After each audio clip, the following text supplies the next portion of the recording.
on to episodes 19 through 21 of Grimm Season 4.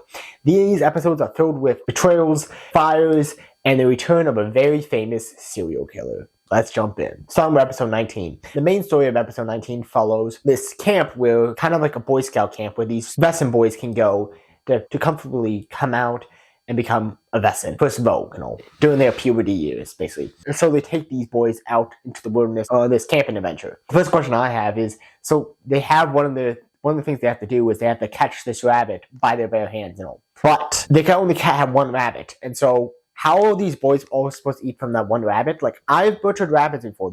And that was a big rat. I butchered big rabbits. That was as tiny. Actually, that was the wrong type of rabbit that you should probably be butchering in the first place. It looked also too old, but it also just a rabbit. And rabbit doesn't have that much meat on it. And there was probably like 12 people there. I'm guessing they probably had other food there, right? Because they couldn't have all eaten from that one rabbit. I think they never showed them eating anything else, but I was just like, hold on, how are you all going to eat from that one rabbit? Because that one rabbit does not have that much meat on it. And each person only would get like a bite practically. So I thought that was a random thing to be picky about. But in the end, it doesn't really matter that much. The point is, that night, after they all go to sleep, this hitchhiker is walking down the road when he's attacked by a Vesson and killed. Next thing that happens is that Sean suddenly wakes up in a fountain. No clear reason how he got to that fountain, but he finds himself randomly in a fountain, and he has to find his way back home because of it. The next thing that happens, because this one episode is filled with a bunch of different things, Juliet gets bailed out of prison by Kenneth. And Kenneth immediately is like, hey,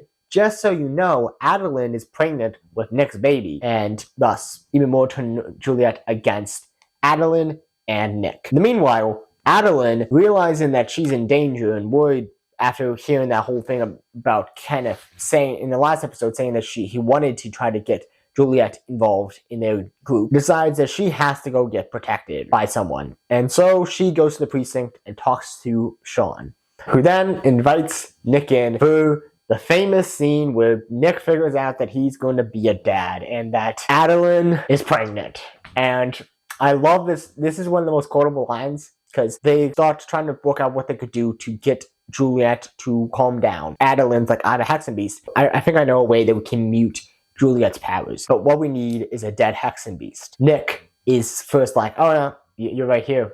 We'll just kill you and get a thing. He's like, no, it has to be a really dead Hexen Beast. This is where the line, one of my favorite lines from the whole series comes up. It's like there is one in town.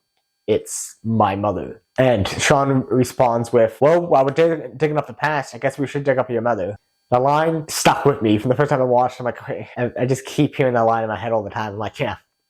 That's like, yeah, well, I guess while we're digging up the past, we should probably just dig up your mother. At that moment, Juliet walks into the precinct and sees Nick with Adeline, and Nick has to make that choice there, whether he's going to protect Adeline or if he's going to be on Juliet's side. And that's when he chooses to protect his unborn child and to protect Adeline. Finally, turning Juliet completely against Nick. And all she's out to do is kill Adeline and the child. So they will go back to the spice shop and start plotting how they're going to do this. Meanwhile, back to the main story that's happening, Nick has to investigate this. He tracks it back to this camp that's going on, and he goes to the camp along with Monroe and Hank. When the camp owners figure out, oh, Monroe, you're a blue bun who's actually lived the wild life. Would you be able to come and be a mentor on this next trip with the group? And after a little bit, Monroe's like, yeah, sure, I'll come too.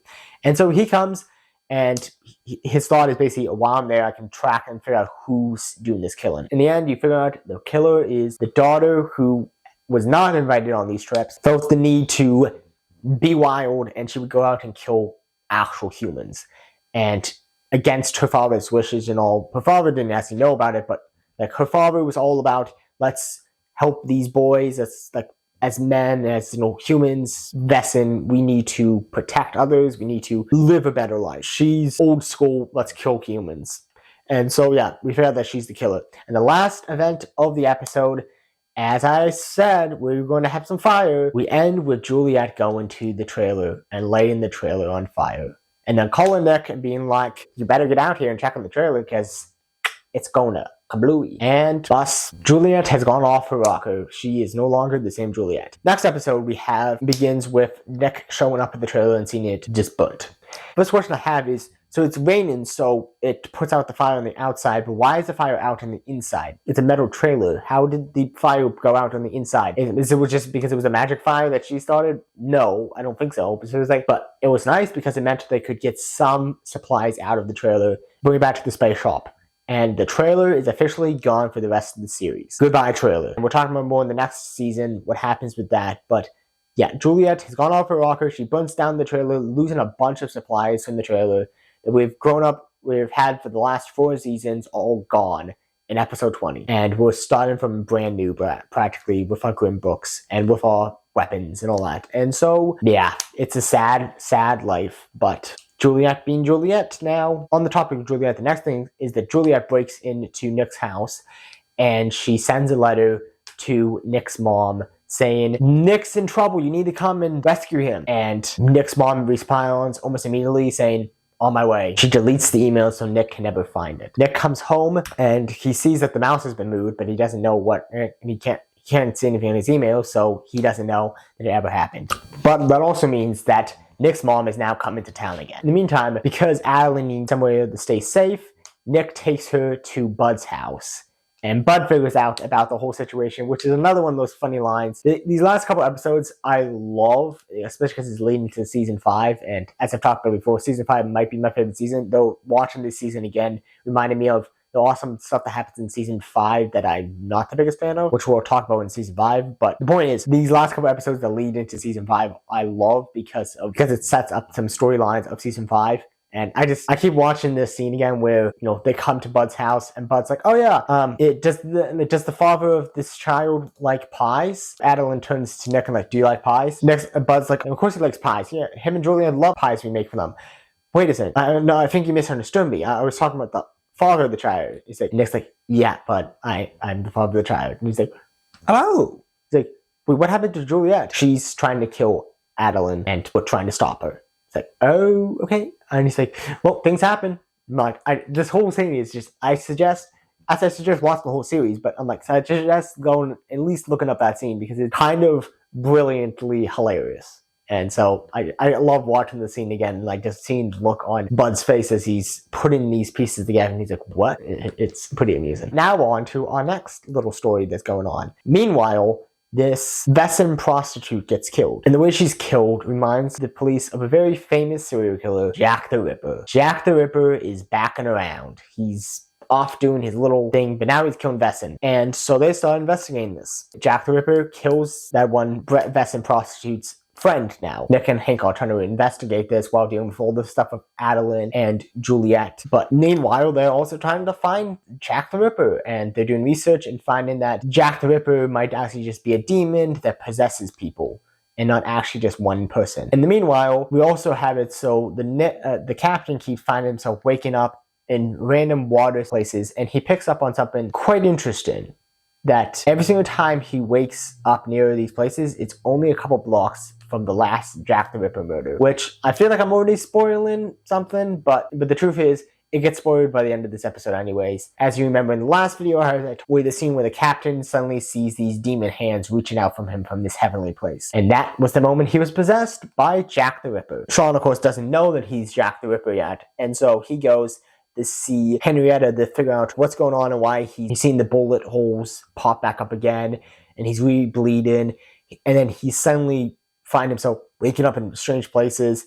And so he goes, sees her, and she's like, hey, did you die? And he's like, technically, yes, I did die. And she's like, something's big going on. Like, I need to do some research, and you need to leave right now, but I'll get back to you. And so he walks out, and almost immediately, Jack the Ripper comes in and kills Henrietta. So Henrietta is now dead. And so now they have to investigate this third murder of Jack the Ripper. Meanwhile, talking about dead hexen beasts, Adeline makes the potion, and she takes it herself to prove that it can work, taking away Adeline's powers for right now. Bum, bum, bum. Adeline is now powerless. And also, I like it how throughout this episode, you see more of Nick falling into that fatherly role of, she's worried that someone's going to take this child, and he's like, this child is not going to leave you. I will protect you. You see him be more gentle with Adeline suddenly, like, okay, yeah, she's carrying his unborn child too, but it's like, he's suddenly seeing a new side of Adeline of like, okay, she's a human. She's not just like a killer. And so there's a little bit more of that softening between them, which we'll talk about in the next season, what happens with that. Anyway, so now that Adeline is powerless, they know it's going to work. So they call up Juliet and they have Juliet come down to the space shop so she can take it and thus take away her powers too. Juliet comes down and it's like, oh, you guys work something out. And she's like, oh, I don't want this. I want this power. And she destroyed the only potion they have, thus making it so she's stuck at Hexen Beast. But she's like, oh, but thank you for taking away Adeline's powers. It's going to make my job a lot easier. But before she leaves, she causes Nick to point his gun at Monroe and shoot. And that's where our episode ends. You should be happy that I'm doing 3 episodes at a time because we're having cliffhanger after cliffhanger. This next episode opens with Nick finding a way to just barely miss Monroe before Juliet's like, that was fun, and just walks away. Thus making it so Monroe and the rest of the team is like, she is now enemy number 1. She is no longer Juliet. I don't care what is going on. That is not Juliet anymore. That is someone else. She tried to kill me. And so now Juliet is now officially to the team enemy number 1. It's a big change from the very first episode where Nick planning on proposing to Juliet, now to Nick wanting Juliet dead practically. Meanwhile, they tried to call the captain and someone else answers the phone. And that person who answers the phone is Jack the Ripper, and they realize Jack is at the captain's house. And so they run to the captain's house to try to find Jack, and they find that he's not there. That's where we, as the audience, finally figure out, even though most of us already guessed by then, that Jack the Ripper is possessing Sean Renard, and he, the captain, is Jack the Ripper, and he's doing all these killings. And I love the acting the actor does as Jack the Ripper. It's just golden level of acting. It's so much fun to watch him just like turn from this stand-up captain to this strong English accent and just brilliant. I'd suggest to go watching it. Also, we'll quickly mention something that was really cool, and I was actually tempted to record this video before recording all the rest of the season, because while I was watching these episodes, I had also just finished watching a documentary about Jack the Ripper at work. So it was fresh in my mind, Jack the Ripper's case and all, and so I'm like, hey, I want to record that right away, but then I ended up not doing it, and so I'm getting to it now, like weeks later, but still somewhat fresh in my mind is some of these details about Jack the Ripper's case, and they do an okay job with Jack the Ripper's storyline too, somewhat in this, but I really like it seeing the captain playing Jack the Ripper. It's a fun adventure to go on. So they eventually do figure out there's the captain, and they find a way to arrest him and bring him back to the space shop, where they're going to basically fake him dying, and thus by faking him dying, it's going to cause Jack, who's attached to him, thinking, oh, this body's dead, and thus leaving, going back to the other side, and then, but it's actually just rubber bullets, but because Jack, where he's from, he doesn't know that he just thinks a gun is a gun. He doesn't know what rubber bullets are. And so he thinks this guy actually got shot and actually died. But Sean can't know that this is going on too. So that's what they do. They give him this potion that makes him die. There was an episode in season 2 that has the same potion in it, where Monroe has to take it to fake dying for a bounty that was put on his head. He had to fake his death, but yeah, it's coming back in this episode for that. Meanwhile, we also have Juliet is now officially part of the Royals, and she helps the Royals burn the nearby houses to Nick's house, thus killing off all of the neighbors and now staking out the place. But before Nick's mom shows up, Trouble comes back to town, and she comes to check up on Nick and all, and suddenly realizes that there are some suspicious people around, and one of them starts following her, and she kills him and figures out that guy is Rot. And so she runs to the space shop to figure out what's going on, and runs into Nick there after the whole thing with getting killed and all. Then she explains that there are Royals nearby his house, and so he runs back to figure out what's going on. Meanwhile, Nick's mom shows up with Diana and gets attacked. And Diana is now in the hands of the Royals. Nick shows up, comes into the house, and finds a box in the corner. Opens up the box and finds his mother's head. And that's where we leave this episode. I will be talking about, in my next video, the finale of this season. And what happens? Does the Royals keep Diana? How will Nick react now that his mother is dead? Is he going to kill Juliet? All those questions are going to be answered in the finale. So stay tuned for that. This has been the Movie Night Reviewer, Peter Wary, signing off.